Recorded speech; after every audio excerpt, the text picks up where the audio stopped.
안녕하십니까. 박용배 TV의 박용배 목사입니다.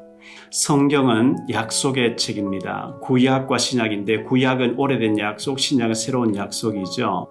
성경의 주인공은 예수 그리스도를 보내주시겠다고 그 예수 그리스도 믿으라는 것이 하나님의 약속입니다. 약속을 붙잡은 자가 응답받게 되는데요. 약속은 낸 자가 있고 붙잡은 자가 있어요. 약속을 붙잡은 자는 지키는 게 아니에요. 약속을 낸 자가 지키게 돼 있거든요. 저희 교회는 박명자 전도사님이라고 아주 충성하시는 전도사님 계십니다. 지금 송도지교회 담당하고 계시는데요. 그래서 제 속으로 전도사님에게 내 중고차 사줬는데 너무 오래됐구나.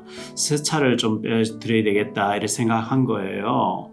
좀 모으고 했더니 한 500여만 원이 모아진 것 같았어요. 그래서 제가 재정 담당하시는 장로님에게 또 설교하면서 주일날 그렇게 얘기했어요. 우리 전도사님 차가 중고차를 내가 몇 년 전에 사드렸는데 너무 오래돼서 낡아서 소리가 덜덜 나니까 오늘 내가 그간의 명절에 내가 쓸 걸 장로님 명절세라 주신 돈을 안 쓰고 모아놨다가 한 500여만 원 헌금 시간에 헌금함에 넣었으니까 그것을 차를 새 차로 뺄 때 조금 목돈이 들어가고 그다음 할부금 들어가죠. 할부금은 교회에서 좀 되도록 해라. 그렇게 제가 설교하면서 얘기를 하고 헌금할 돈을 넣어드렸어요.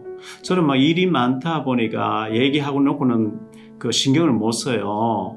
근데 우리 박 전사님이 우리 사모님하고 같이 신방을 다니시면서 분명히 목사님 설교 시간에 차 사드리라고 돈을 이렇게 넣었다고 했는데 몇 달 지나도 소식이 없으니까 사모를 통해서 목사님 차 수리를 해야 되겠는데요. 타이어도 4개 다 바꿔야 되는데요. 수리할까요? 이렇게 물어왔어요. 그래서 차가 아직 안 나왔어? 그거는 폐차시켜야 되고 하면 안 돼.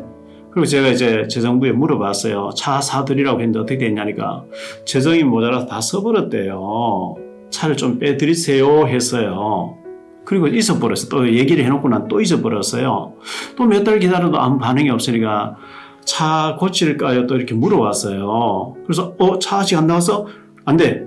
그 다음날 차가 이렇게 새거 나왔던 적이 있거든요. 제 차를 새 걸로 빼드리겠다는 건 제가 약속을 낸 자예요. 전도사님 그 약속을 붙잡은 자예요. 붙잡은 자는 그걸 지키려고 성취하려고 애쓸 필요 없어요. 확인을 하면 돼요. 차 고칠까요? 확인하면 돼요. 차를 사드리겠다는 것은 제가 약속을 냈기 때문에 제가 지키게 돼 있어요. 전도와 선교, 세계복음화 주님이 약속을 내주셨기 때문에 우리는 사실 전도할 능력도 없고 선교할 능력도 없어요. 세계복음할 능력이 없어요. 근데 주님이 하시겠다고 했기 때문에 우리는 그 약속을 붙잡으면 주님이 약속 붙잡은 자를 통해서 일을 해 가시거든요. 다시 한번 얘기해 볼게요. 이사야 22장 22절 24절에 보면 못이 벽에 단단한 곳에 박히면 전도서 12장 11절에도 못이 단단한 곳에 박히면 옷도 걸 수 있고 모자도 걸 수 있고 가방도 걸 수 있고 여러 가지 물건을 걸 수가 있겠죠. 못이 단단한 곳에 박히면 물건을 걸 수 있는 것처럼 하나님의 영광이 걸린다 그랬거든요. 하나님의 약속을 언약으로 우리 가슴에 딱 언약으로 못이 박혀지 붙잡아야 하나님의 축복이 걸리고 응답이 걸리게 돼 있어요. 약속을 언약으로 붙잡아야 되거든요. 그래서 우리 예수님이 마가복음 1장 38절 이 땅에 오신 목적이 전도 때문에 오셨대요. 마가복음 3장 14절에 보면 우리를 부르신 것도 전도 때문에 부르셨대요.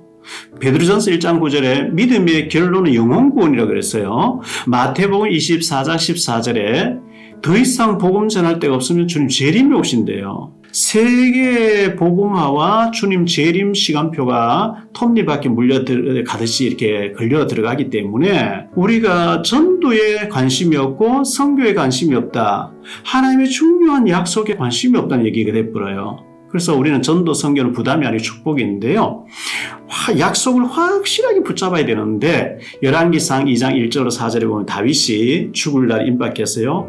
아들 솔로몬에 얘기합니다. 내가 세상 모든 사람이 가는 길로 나도 가게 되었노니 너는 힘써 대장부가 되고 하나님의 말씀을 굳게 붙잡고 성전도 건축하고 하나님의 약속을 붙잡아라. 그리하면 네가 어디로 가든지 무엇을 하든지 하나님의 형통하게 하실 것이고 우리 집안에 대대로 왕의 자리가 보장된다고 했다. 왕을 시켜준다고 했다. 너는 하나님 약속을 굳게 붙잡아라. 네가 약속을 굳게 붙잡으면 하나님이 약속하시기 때문에 약속하신 하나님 말씀을 확실하게 이루시리라. 다윗이 죽으면서 솔로몬은 그렇게 얘기한 거예요. 솔로몬이 그 약속을 붙잡고 성전을 건축했습니다. 열왕기상 8장 25절 26절에 보면 이제 솔로몬이 얘기합니다. 이제 다윗을 위하여 하신 말씀을 하나님이 지키십시오. 솔로몬이 하나님에게 내 아비 다윗에게 하나님이 약속 안 했습니까? 하나님이 약속하셔서 하나님 지키십시오. 이래 나오는 거예요. 약속을 언약으로 확실히 붙잡아야 응답이 오게 돼 있거든요. 주님이 죽으시고 부활하셨어요. 하늘과 땅의 모든 권세를 가지셨어요. 내가 하늘과 땅의 모든 권세를 가진 내가 너희와 함께 할 테니 가서 모든 민족으로 제자를 삼아라. 모든 족속 모든 민족 속에 제자가 숨겨져 있어요. 제자 없는데 우리 보고 가서 만들어내라. 절대 그게 아니에요. 숨겨져 있어요. 자, 한 예를 들어볼게요. 부부가 살았는데 남편이 외국에 가서 출장 가서 오래 살게 됐어요. 잠깐 이제 휴가 받아 집에 들어왔다가 다시 며칠 후에 또 해외로 나가야 돼요. 편지를 써보냈어요. 사랑하는 여보, 아이들 데리고 내가 없는 데서 얼마나 고생이 많소. 편지지 3장에 써보냈는데 첫 장은 부인을 위로하는 거예요. 두 번째 장에서 내가 며칠 날 들어갈 테니까 은행에 돈을 보내 그걸 찾아가지고 어디 가서 재료를 사가지고 어디에 일을 맡겨놔라. 며칠 만에 그 나오는 게 아니다. 미리 주문해놓고 맡겨놓으면 내가 나올 때 가져와야 된다. 두 번째 편지장에는 해야 될 일을 적어놨어요. 그리고 세 번째 장에는 내가 갈 때까지 고생되더라도 아이들하고 좀 기다리고 참아달라. 내가 가서 이렇게 위로하겠다. 첫 번째 장과 세 번째 장은 그냥 안부 편지예요. 위로하는 편지예요. 두 번째 것은 중요해요. 돈을 찾아서 재료를 사서 어디 가서 맡겨놓고 일을 만들어놔야 돼요. 왜? 며칠에 나올 때 가져와야 되기 때문에. 그 두 번째 장을 가지고 실천해야 되는데 남편이 나를 사랑한다 했네. 첫 번째 장과 세 번째 장을 중요해서 두 번째 장을 무시해버리면 참 곤란한 일이 벌어지죠. 중요한 것을 중요하게 붙잡아야 되잖아요. 우리가 다 봉사하는 활동하는 것도 소풍 가는 것도 성도의 교장 다 중요한데 주님께서 하늘과 땅의 모든 권세를 가지고 내가 너희와 함께 할 테니까 가서 제자 삼아라. 그래서 우리는 늘 현장에 복음 받을 사람이 있는 현장에 복음 전을 가는 현장을 중요시해야 되는데 전도하러 현장에 선교하러 현장에 안 가버리고 주님 명령 그걸 무시해버리고 나머지 일을 열심히 한다 하면 참 곤란한 일이 벌어지겠죠. 우리 복음 전할 사람이 복음을 정확하게 준비되어 있으면 하나님이 막 갈급하게 만들어서 복음 받을 사람 준비해서 몇 마디 안 하는데 복음 딱 받고 거듭나고 제자가 되어지도록 주님이 현장에 예비된 사람을 준비해놨어요. 주께서 우리의 마음을 여서 바울이 전한 복음 청종하게 했다 그랬거든요. 그래서 부활하신 주님께서 40일 동안 감람산에서 하나님 나라에 대해서 제자들에게 말씀하셨대요. 하나님 나라가 뭐죠? 하나님 나라 반대는 사탄 나라예요. 사탄의 나라에 빠져있는 사람, 죽어가는 사람을 복음전에서 하나님 나라의 사람으로 전도해서 제자로 이렇게 바꿔야 되는데 그 40일 동안 하나님 나라에 대해서 말씀하시고 난 뒤에 승천하시면서 오직 성령이 너희에게 임하시면 권능을 받고 능력 있는 자가 되어지고 예루살렘 온 유대 사마리아 땅끝까지 이르러 내 증인이 되리라 그랬어요. 증인이 되리라 했지 되어라 한 게 아니거든요. 되어라 했으면 내가 되려고 했으면 종교예요. 성령 충만 받으면 증인이 되어지게 되리라. 주님 되게 하시겠다 그러거든요. 증거를 주겠다는 얘기죠. 성령 충만 받으니까 베드로와 초대교회 성도들이 나가서 예수님이 그리스도라고 막 외치고 하루에 사도행전 2장 40일 하루에 3,000 제자가 일어나 버리더라는 거예요. 4장 4절에 5,000명 막 일어나 버리더래요. 한국교회 초기 지금부터 한 120년 전쯤에 한국 초기 교회가 있었잖아요. 초대교회가 있었잖아요. 최봉성 목사님이라고 계셨죠. 가명은 최권능 목사님이라고 하는데요. 이분은 전도하는 게 특별했죠. 예수 천당 불신 지옥 이걸 계속 외쳤어요.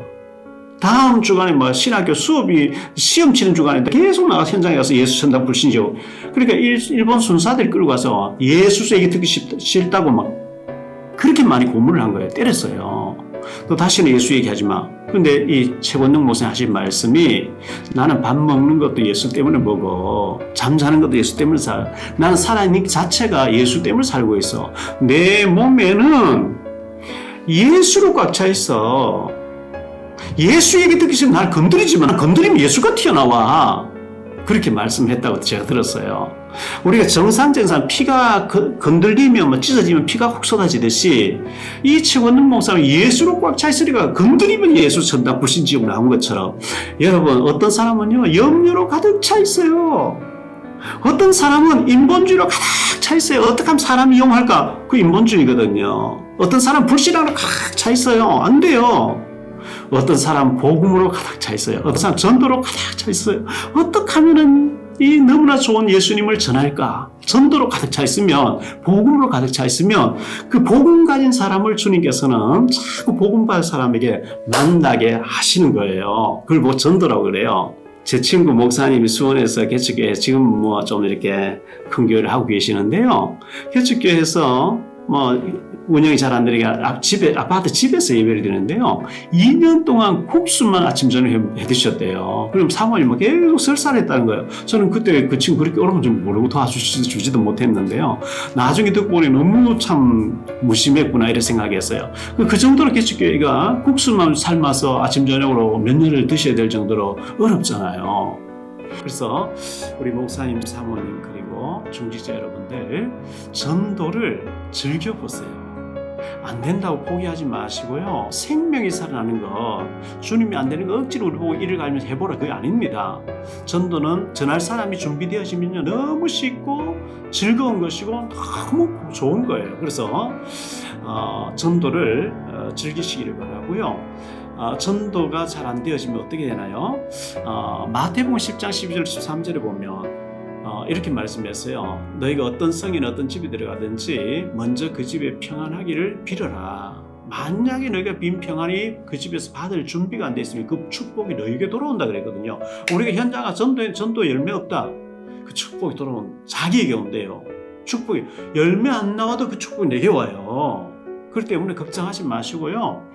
전도 시도를 하면 어느 날 되어지기 시작합니다.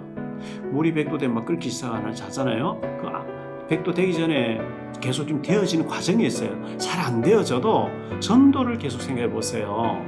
모든 직장에 들어가서 가보면 예수 믿는 사람 몇 사람 있어요. 그 사람 중에 예비된 사람 찾아가지고 안 되면 그 한 사람 앉혀놓고라도 우리 예배 드리자. 일주일에 한 번에 가서 부담 주지 말고 잠깐 예배를 드리면서 예배 드릴 때 그 사람이 은혜 받도록 만들면 돼요. 은혜 받으면 그 다음 사람 또 옆에 사람 모이기 시작합니다. 그래서 예배 드리면서 낙심한 사람, 다니다 안 다니는 사람, 시험 든 사람, 이런 사람 찾아서 거기에 신우회를 만들어서 예배 드리다 보면요 은혜 받으면 교회까지 연결되게 돼 있어요. 출애굽기 20장에는 십계명을 얘기했잖아요. 십계명 얘기해놓고 난 뒤에 출애굽기 20장 24절에 내 이름을 기념하는 모든 곳에서 네게 임하여 네게 복을 주겠다 그랬어요. 우리가 이 일주일에 한 번씩 성경 공부 예배하는 것을 모아놓고 원색적인 복음을 얘기하면 예수 그리스도 이름 여호와 하나님 이름을 기념하는 곳이기 때문에 하나님 그곳에 임해가지고 복음 전하는 자에게 복음 듣는 사람 복을 주신다 그랬어요. 요한복음 4장 23절 24절에 보면 하나님은 이렇게 자기에게 예배하는 자들을 찾으신다고 얘기했어요. 우리가 믿는 사람 찾아서 아니면 낙심된 사람 찾아가지고 성경 공부로 가지고 그 사람을 양육하고 예배 드리면서 제자로 키워나갈 때 하나님 무조건 축복하시게 돼 있어요. 다음 시간에 더 구체적인 얘기를 또 나누도록 하겠습니다. 우리 미자립교회 목사님 사모님 그리고 전도하고 싶은 사명자 여러분 주의 이름으로 사랑하고 축복합니다. 다음 시간에 뵙겠습니다.